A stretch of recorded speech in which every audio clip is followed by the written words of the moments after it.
guddiga madaxa bannaan ee xuquuqul insaanka ee Ethiopia ayaa sheegay in ciidanka amniga dowladda ay gobolka Amxaarada ay ku dileen ugu yaraan 45 ruux oo shacab ah dabayaaqadii bishii Janaayo ee sanadkan. War-saxaafadeed ka soo baxay guddigan ayaa lagu sheegay in ciidanka ay dileen dad shacab ah oo aan waxba galabsan, kuwaas oo maamulka Abiy Ahmed ku eedeeyeen in ay taageersan yihiin jabhadda Amxaarada ee lagu magacaabo Fano.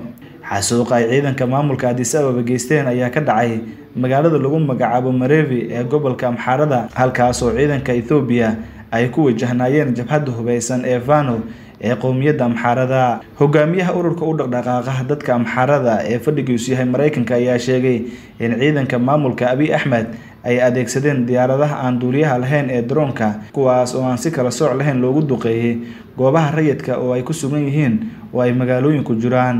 Toddobaadkii hore Mareykanka ayaa walaac ka muujiyay xasuuqa ka dhacay gobolka waqooyiga ee waddanka Ethiopia kadib markii ay kordheen dilalka loo geysanayo shacabka Amxaarada oo isirkooda darteed loo beegsanayo. War qoraal oo ka soo baxay safaaradda Mareykanka ee Addis Ababa ayaa lagu dalbanay in dhibaatooyinka loo geysanayo shacabka Amxaarada loo baahan yahay in baaritaan madax bannaan lagu sameeyo. Ma aha markii ugu horeysay guddiga xuquuqul insaanka Ethiopia ay qayladhaan iyo sidoo kale falalka guraxan ee ciidamada maamulka Abiy Ahmed ay ka wadaan gobolka Amxaarada. Bishii Sebtembar kolkaan hore guddigan waxa ay sheegeen in dowladdu ay fulisay dilal sharciga ka baxsan iyo in dadka ka soo jeeda gobolkaasi la iska xiriir